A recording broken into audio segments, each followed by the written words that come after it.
பள்ளத்தாக்கு. 1. உப்புக்கடலாகிய பள்ளத்தாக்கு எது? பதில் சீத்தீம் பள்ளத்தாக்கு. 2.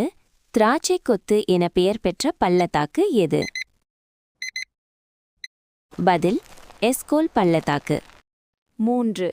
யெகோவாவின் பாதம் வந்து நின்றதால் 2ஆக பிளந்து பள்ளத்தாக்கான மலை எது?